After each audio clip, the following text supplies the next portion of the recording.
सातारा जिल्हा मध्यवर्ती सहकारी बँक सातारा शाखा उंब्रज या बँकेचे स्थलांतर नवीन इमारतीमध्ये आज सकाळी माजी पालकमंत्री माननीय बाळासाहेब पाटील यांच्या शुभ हस्ते लोकमान्य विविध कार्यकारी सहकारी सेवा सोसायटी मर्यादित उंब्रज या संस्थेच्या नूतन इमारतीमध्ये आज सकाळी 11 वाजता मोठ्या उत्साहात संपन्न.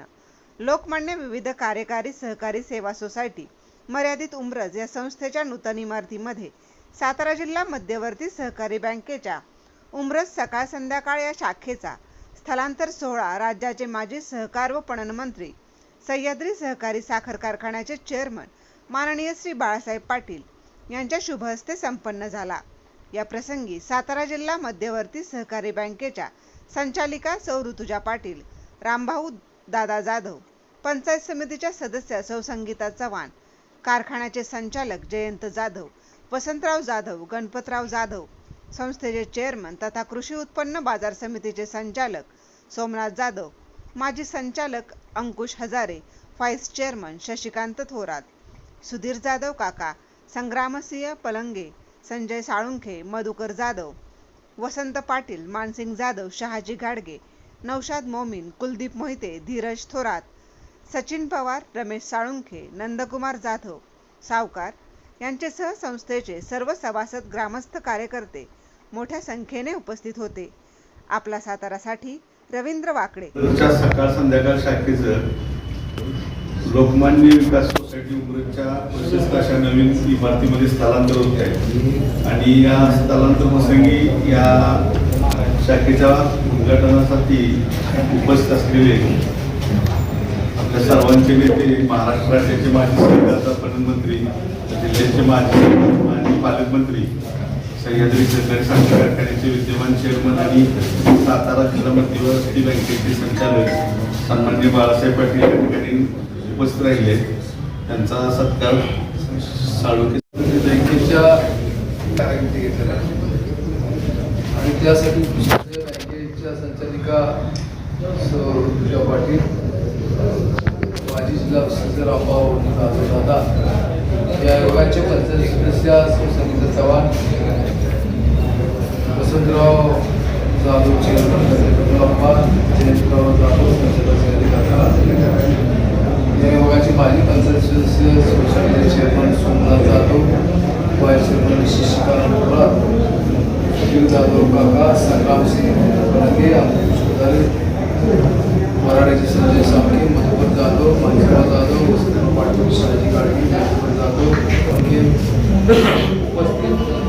या ठिकाणी बँकेचे श्री पवार, साळुंखे त्यांचे सर्व सहकारी उपस्थित, सर्व आनंदपूरचे आमचे वर्गीय उपस्थित, सर्व जिल्हा बँकेची सकाळ सायंकाळ शाखा शेतकऱ्यांसाठी, उद्योगधंद्याच्या लोकांसाठी सकाळी संध्याकाळी वेळ असतो, पण त्याची संकल्पना बँकेची की सकाळ सायंकाळ शाखा आणि त्या पद्धतीनं इथं ही शाखा गेली अनेक वर्षे कार्यरत. मध्यंतरीच्या काळामध्ये लोकमान्य सोसायटीच्या वतीनं या ठिकाणी चांगल्या प्रकारचं कॉम्प्लेक्स बांधलेलं आहे आणि बाजार मार्केट कमिटीच्या आतल्या प्रिमायसीमध्ये जागा आहे आणि इथं मार्केट चांगल्या प्रकारचं निश्चित चाललं आहे आणि त्यासाठी इथं काही गाळे उभे करण्यात आले आणि त्यामध्ये सोमनाथ जाधव यांच्या सहकार्याने इच्छा व्यक्त केली की ती पलीकडची शाखा आहे ती इथं जर आली तर लोकांना सोयीचं होईल आणि बँकेची सुद्धा ती गरज होती. बँकेला सुद्धा स्वतःची जागा घेता येत नाही बाजारच्या ठिकाणी किंवा मोठ्या गावामध्ये, ही अडचण आहे थोडीशी, कारण जागेच्या किमती फार असतात. पण एक चांगली जागा इथं निर्माण करून दिली आणि बँकेची जी अपेक्षा होती त्याप्रमाणे तिथं आज काही बदल केले आहेत, ही कायदा बदल सुचवले आहेत. एक आहे की जागा अशी आहे की त्या जागेच्या समोर कुठलेही तिथं वास्तू नाही, त्यामुळे ग्राहकांची वाहनं सर्व लोकांना जाण्या येण्यासाठी अतिशय सुलभ अशा प्रकारचा तो मार्ग आहे. या सकाळ सायंकाळ शाखेमध्ये 5 विकास सोसायटी, उंब्रज विकास सोसायटी, लोकमान्य विकास सोसायटी, भैरवनाथ विकास सोसायटी, वराडे, हनुमान विकास सोसायटी, हनुमान मुगाव आणि गुरुवीर आंबेडकर जाधव विकास सोसायटी अशा 5 सोसायटी आहेत आणि त्या माध्यमातून इथं काम चाललं आहे. उंब्रज परिसरामध्ये विशेषतः कैलासजी चव्हाण साहेबांच्या विचारातून उभारला साहेब कारखाना.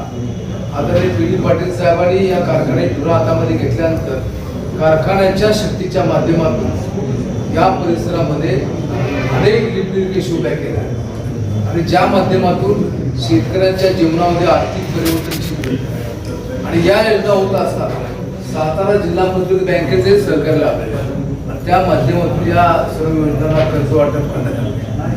बहुतांश संस्था या कार्यक्षेत्रामध्ये नीट झाल्या आणि त्यामुळे इथं साहजिकच उमरला मान नदी आहे, त्याला उत्तर मान धरण आहे, कमी अधिक पाणी येतं, कृष्णेला पाणी येतं, तारीचं धरण झालं त्यामुळे ते पाणी येतं आणि तेव्हा बागायत क्षेत्र मोठ्या प्रमाणात आहे आणि शेती या संस्थेच्या माध्यमातून चांगल्या प्रकारचं काम हे निश्चित करत असतात आणि त्यामुळं अनेक शेतकऱ्यांच्या जीवनामध्ये आर्थिक परिवर्तन हे निश्चित त्या ठिकाणी झालेलं आहे.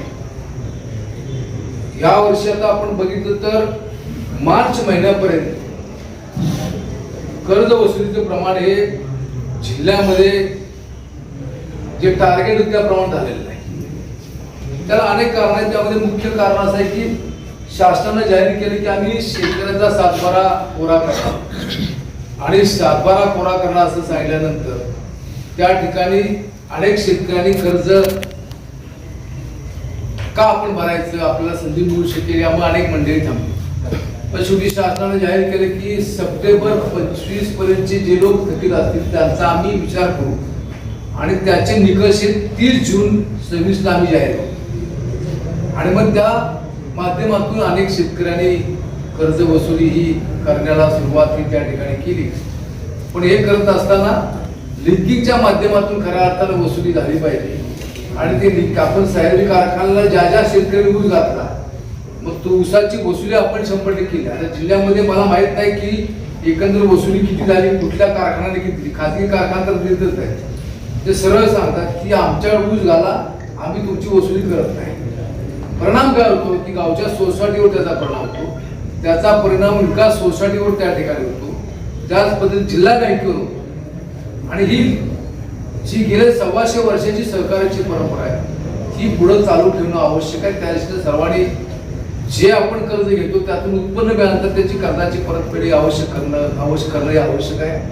त्या दृष्टीने निश्चित या भागातले सर्व शेतकरी चांगल्या प्रकारचं काम करतात. आज या ठिकाणी जिल्हा मध्यवर्ती बँकेच्या उमरस सकाळ सायंकाळ शाखेचं आपणा सर्वांच्या वतीने या ठिकाणी मी एक नवीन वास्तूमध्ये स्थलांतर झालं असं या ठिकाणी मी जाहीर करतो आणि माझे 2 या बँकेचं सकाळ संध्याकाळ शाखा स्थलांतर उमरज लोकमान्य विकास सेवा सोसायटीच्या नूतन इमारतीत संपन्न झालं. या कार्यक्रमासाठी आपल्या सातारा जिल्ह्याचे माजी पालकमंत्री व राज्याचे माजी मंत्री माननीय बाळासाहेब पाटील साहेब हे या ठिकाणी उपस्थित राहिले. त्याबद्दल मी त्यांचं सर्वांच्या वतीने आभार मानतो. तसेच सातारा जिल्हा मध्यवर्ती बँकेच्या संचालिका सौ पाटील ताई ह्याही इथे उपस्थित राहिल्या, त्याबद्दल मी त्यांचे आभार मानतो. तसेच या विभागाच्या पंचायत समिती सदस्य सौ सावंताई ह्याही इथे उपस्थित राहिल्या, त्यामुळे त्यांचे आभार मानतो. त्याचप्रमाणे आमच्या या उमरज विभागातील सर्व ज्येष्ठ मंडळी प्रमुख मंडळी इथे उपस्थित राहिले, सर्व सभासद इथे चिंतगित आले, त्याबद्दल सर्वांचे आभार व कार्यक्रम संपला.